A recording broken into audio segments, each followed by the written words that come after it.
Am I the a-hole for letting my estranged wife deal with her choices? Original post: I got married back in early 2021. I, 26 male, married my partner at the time, 23 female, and I will just call her Keena for the story. After about 6 months, Keena started cheating on me with my coworker, 26 male, who was homeless and sleeping on my couch. When I caught them, she tried overdosing as I threw him out. Keena was taken on suicide hold and called me from the hospital and said she never loved me the way she loved him. At the time, I had a business developing with a friend across the country and decided to move. I started the divorce proceedings, but she refused to sign them several times, and they were dropped, all the while maintaining a relationship with him. After a year, the business I was a partner in took off and we managed to sell to a bigger fish, and I went and started my dream career. Meanwhile, Keena and AP were trying to rub in how happy they were and antagonize me, yet she still refused the divorce. Keena had no idea of my success and I didn't tell her. Now this is where the title comes into play. About 8 months ago, I was hit and almost killed by an 18-year-old texting and driving and lost my eligibility to continue my career. The settlement just came in and it's a life-changing amount of money, like pay off student loans and buy a house. Anyway, Keena actually ended up having a kid with the AP, and he ended up beating her and cheating on her. So now she's a single mother living in her aunt's garage. I was talking to my friends, none of whom know her, and was telling them how karma is real because now I can divorce her and she gets absolutely nothing from the settlement. Only told them it's enough to pay off the rest of my student loans. Afterward, they started screaming at me for how I am the a-hole for letting Keena continue to struggle like that, knowing I can help her and her baby out of that situation. Please note where I'm currently living, money from a settlement or inheritance is not a marital asset and not considered in divorce proceedings. So am I the a-hole for letting her live the life she set up herself for? Now for the top of comments before reading the update. Not the a-hole, not your wife, not your kid, not your problem. They're free to help her themselves, of course. Depending on where you live, could be his problem. There was a post about a guy who never divorced his wife but moved across the United States and started a new life. I don't think either were dragging heels over the divorce. He came out as gay as they wed, knowing she was a beard. Not sure on the specifics. It just seems easier to continue as is unless she wanted to get remarried, then they would expedite it. She had a kid, dad wasn't in the picture, and as he was still married, his name was on by default, but she never pressed him for money, etc. He only found out about his daughter when his still legally wife died, and they needed to find a home for her. It worked out in the end, save for the mum. But her never divorcing OP in this case has me thinking how fucked over can she make him where they live. I would hope OP's multiple divorce attempts, another relationship, and someone else's kid would make him safe. I hope, but that's not how it always works. Depends. Some places really take marriage certificate alone as all the evidence they need. Remember that the court is looking after what will be best for the child while doing their best so the state isn't responsible for providing money or a place to stay. Now for the update. Mini update. I have a lawyer and we are just waiting to do a divorce by publication. I'm not the kid's legal father, and I just met the residency requirement in the state to file for a one-party divorce in the last 2 weeks. The main issue is that I can't locate her to serve her divorce papers and haven't been able to. So that makes things a bit tricky. But I've already contacted a lawyer prior to this post. I'm in the clear legally regarding the sale of the business. And the two of my friends that were screaming at me are in fact single moms, if that clarifies, and after reading your comments, I decided to cut them off. And to further clarify, I've moved to 4 different states since we separated due to my chosen career, and just recently I've met the residency requirement to file a one-way consent divorce, compared to an uncontested which has less time needed. Her family is the same way and wouldn't tell me a single thing. Only reason why I know about the aunt, which, by the way, is a family friend, not biological, is because my sister's acquaintance worked with my soon-to-be ex, which is why I'm doing a divorce by publication. Story 2. My fiance is asking questions about my sex life. I don't want to lie, but I need to know the best way to answer honestly without hurting him. Plus update. Original post. My fiance also uses Reddit and has seen things I posted before, and I don't want him to see this. My fiance has been trying to get me to tell him he is the best lover I've ever had. From a purely physical sexual chemistry, this isn't exactly the case. Of course, I love sex with him so much. I'm going to commit to sex with him and him only for the rest of my life. We have a very active sex life and we both have a lot of fun. That is enough for me. Fun-loving sex is all I want in a relationship. I've had amazing sex before, but it's really not all that. I'd much rather have my fiance who's good in bed and an amazing man and partner than be with a guy who I would say was the best sexually with, who was an immature borderline alcoholic douchebag who only wanted to see me when we were going to have sex. Amazing sexual chemistry and physical compatibility means nothing to me if every hookup leaves me feeling used afterwards. So obviously I can't tell him in this way. I know how boys are, and I know this would shatter his ego and change our relationship forever. The other thing is, I don't want to lie to him. I want to tell him the complete truth. To me, it feels more disrespectful to placate him and lie to him about this. When he asks me if he's the best, I've been telling him that I don't compare sexual partners, which I don't typically do, and that I love having sex with him, which leads to more probing questions which I do my best to dodge. I'm unsure of what the best way to give him an honest answer is. Now for the top of advices. My suggestion is to look at it another way. Women ask men all the time if they look good, if someone is hot, etc. They don't want the truth. They want the support and the ego boost. Just tell the white lie and be done with it. There is no reason to tell the truth other than to be hurtful. I have to assume he is a decent guy given the post, so it's not as if he's going to social media or going to call your exes to brag. Just give him the minor win. OP said in another thread that she wants to keep him insecure so he doesn't get complacent in bed. OP is trash. OP doesn't understand non-abusive men. I could tell from the get-go that it was something like this. It's a rather common trait in women who haven't been treated well in past relationships. A part of them feels like keeping their partner's self-esteem in check is how they ensure he won't leave. They don't realize that men aren't designed like that. She's most definitely going to sabotage a relationship, then blame it on her partner's insecurities. Now for the update. So I'll get on with the update, but I just want to make a few things clear first. For the hundreds of incels and incel-adjacent men telling me that I'm settling for my fiancé, kindly get some help. I'm not settling for him. He is not a meal ticket. In fact, I out-earn him by a decent amount. I'm his meal ticket. The presumption that just because I've had better sex that I'm settling is far from correct. Next, I frequently was asked why this came up. So, my fiancé has told me multiple times that I'm his best sexual partner ever, which may or may not be true. That being said, he's been with a smaller number of women. I had about a 1 in 4 chance, so it's nothing to brag about. Because he told me this, he became curious if he was mine. Lastly, I just want to say to all the insecure me who commented and DM'd me in a genuine, nice way, I'm sorry you feel that way. But remember, she chose you. She chooses you every single day she's with you. If she didn't think you were special and amazing and the best person available for her, you wouldn't be with her. Most men don't do the bare minimum. If you're focusing on her pleasure, you're already doing better than 80% of the men.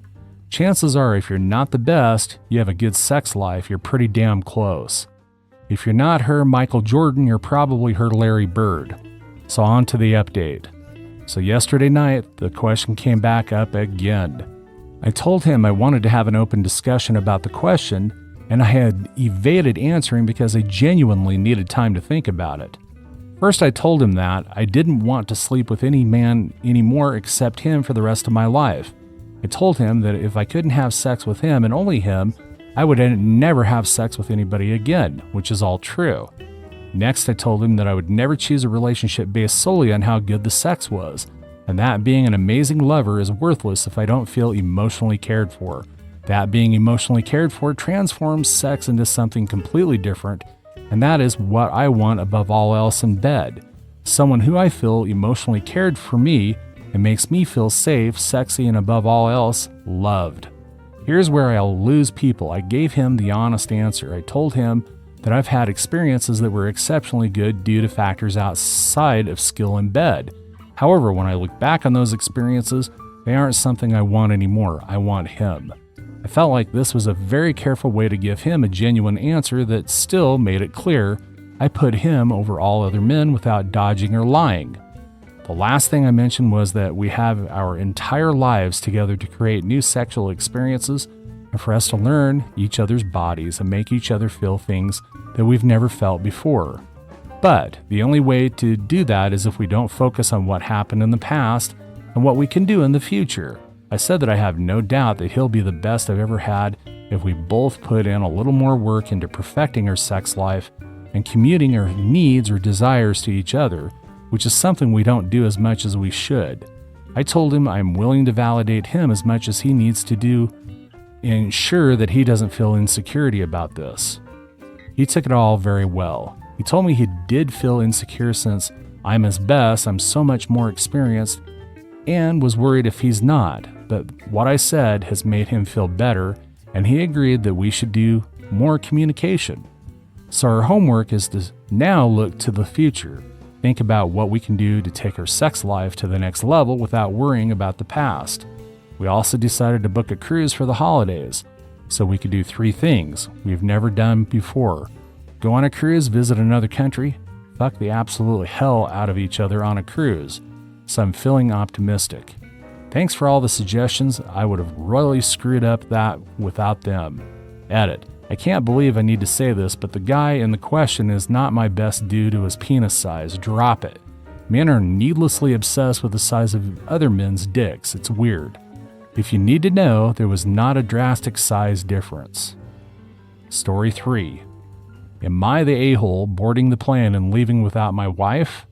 Plus update. Original post. My wife, female 43, and I, male 47, have a daughter, female 21, who goes to college out of state. We will call my wife Meg and my daughter Jess. Jess is in her junior year of college. Over the summer, she was employed by her university and was able to stay in the dorms.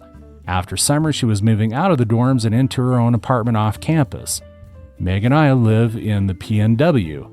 Jess goes to school on the East Coast. We usually go to visit Jess a couple of times throughout the semester, typically Parents' Weekend and Move-Out Day. She also comes home during the holidays. Let me start by saying that traveling with my wife is not a great experience. I'm a very type A. I like to have everything organized and make sure that we get where we need to be early, especially when traveling. My wife is the opposite. Very go with the flow, and we will get there when we get there. I do my best to meet in the middle, but not when traveling by plane. Last year, during Parents' Weekend, Meg and I were going to fly out to see Jess. Our flight was at 10 a.m. Our airport isn't huge, but not a tiny airport either. I told my wife that we needed to be at the airport 90 minutes early, and we live about 30 minutes from the airport. That being said, I wanted to leave at the very latest by 8, since we would also need to park and walk a little. I, of course, got up at 6 to make sure everything was ready and accounted for. My wife does not like to get up early. It took me attempting to wake her up 5 times before she eventually got up at 7:40, then wanted to make coffee, shower, and eat a bowl of cereal. Let's just say that we didn't leave the house until 9. It ended up being busier at the airport than normal, likely due to many colleges having Parents' Weekend. And it took so long to get through security that we missed our flight. Rightly so, the airline refused to refund her ticket. We were able to get new tickets, but not until the next day and missed Friday afternoon and Saturday morning with her daughter. Jess was disappointed, to say the least. Fast forward to now, we were flying down for a long weekend to help her move. We take one flight from our town to a bigger town nearby, then fly from there to my daughter's college town. Again, it was a long morning of me pushing my wife, getting her to move along. Due to the last airport mishap, I wanted to make sure that I told her that we needed to leave extra early as to not miss the flight again. We got there on time with a bit of time to spare, and my wife was annoyed. Kept going on about how we just have to sit and wait for 45 minutes for them to start boarding. We took our first flight and landed in the connecting city at a much larger airport. We only had about an hour layover. We got off the plane at 9:15 and our next plane started boarding at 9:40. We had to take multiple rails to get from where we landed to our terminal. We got to our terminal and had about 15 minutes until our plane was set to board. My wife tells me that she wants to go get coffee. There was a little market next to our terminal that sold hot food and coffee. I asked if she wanted me to grab it for her. "No, I want Starbucks," she said. Well, Starbucks was a rail ride away and a little bit of a walk. I told her we couldn't do that. We didn't have enough time. She stated that we had enough time and if I wouldn't go with her, she would go by herself. I tried to discourage her, but she was determined. She walked away at a brisk pace for her and said that she would be back in time. 15 minutes went by and she was nowhere to be seen. They started calling boarding groups. I called my wife, hoping she was near. She didn't answer. They called a few groups, then called ours. In a panic, I called my wife again 3 times. Finally, on the last call, she answered, and she said that she was on her way. It was a long line and she had to wait a bit. I told her they were almost done with the boarding and she needed to hurry up. I waited by the gate, but the attendant said they would need to shut the gate in 2 minutes. I waited and waited, but she didn't show up. The attendant asked if I wanted to board. Otherwise, she was closing the gate. I tried to plead with her to wait a couple of minutes, but she insisted that she couldn't. So I boarded the plane. A few minutes later, my wife calls me saying that the attendant won't let her on.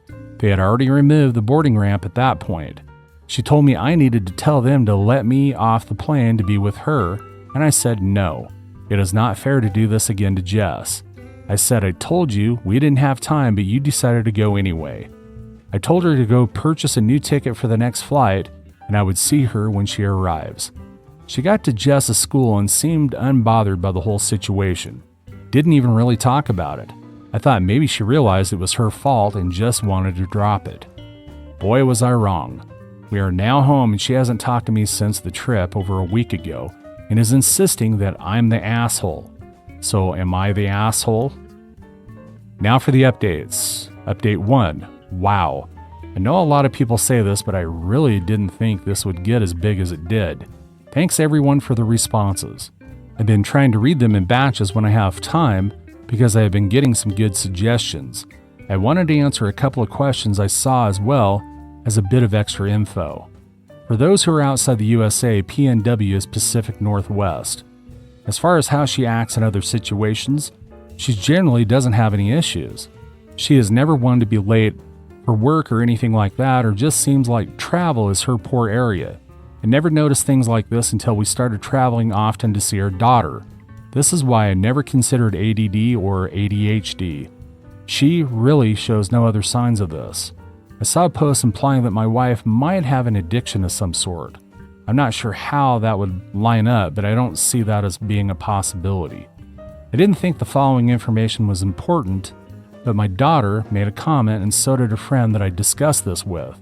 So maybe I thought that I should mention it here. Jess is not Meg's daughter. I was married once before, and my wife unfortunately passed away due to complications during Jess's birth. I remarried Meg when my daughter was 6.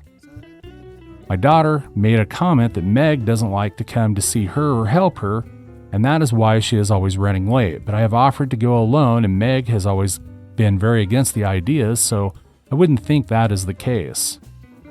Update 2. I can't say that Meg and Jess have the easiest relationship. Meg always wanted to have another child, but we were unable to conceive.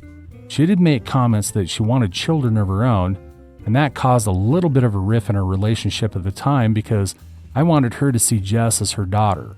But they really never had that typical mother-daughter relationship. It has always been very much pushed that Jess was my daughter. Meg did make comments about being excited to have an empty nest, but I assume this was just because we would have more room. Jess is a great kid and really never says anything bad about anyone, but she had made comments before stating that she thinks Meg is jealous of her, but this never made sense to me. She has also told me that she doesn't want Meg to come to her school for Parents' Weekend, as she would rather spend it just with me or wait for Father's Weekend. But Meg always says she wants to go, and I have never gone without her. This being said, I have never seen any negativity directed at Jess from Meg, or resentment. Maybe I'm missing something. Update 3. Hi everyone, thanks again for all the advice. I read as many of the comments as I could and took in all the information. I wanted to provide an update. My wife actually finally started talking to me again. When she did, I told her that I wanted to have a conversation about the situation, but I wanted to give it a couple of days for emotions to settle down. Some of the comments here gave me a great idea, and I wanted to see what she thought about it. For all future trips, I will have my tickets and she will have hers. I typically drive to the airport and leave my car in one of the pay lots. So I would drive myself and she could Uber. She will have all the freedom she wants to do what she wants, but it is up to her to arrive on time and board the plane. I let her know that it was starting to feel like I needed to keep track of both of us. I phrased it in a way to make it sound like I didn't want to be controlling over her and let her manage her own time. She wasn't happy with this, but she reluctantly agreed. Now to get to the bigger issue that I didn't realize we had until reading the comments of this post. Call me oblivious, but I really never thought there was any issue between Meg and Jess. After talking to my wife, she wouldn't admit to any issues and stated that she would never intentionally delay a flight so that we couldn't see our daughter, and acted offended that I would ask such a thing. If that was her actual purpose, I don't think I would be able to prove it, but it will be at the forefront of my mind in the future. After talking to Meg and Jess, we decided on the following. Meg and I will be visiting Jess on Parents' Weekend, but I will be attending Father's Weekend from now on, and I will be attending by myself to get some alone time with Jess. Jess seemed very excited, and surprisingly, Meg didn't seem to have an issue with that at this time. Thanks again to everyone who took the time to read and give me advice. I really appreciate everything, and I hope these steps can work towards a resolution for the issues. That's all for today. If you're enjoying this story, please like the video and share your thoughts in the comments section down below. Thank you.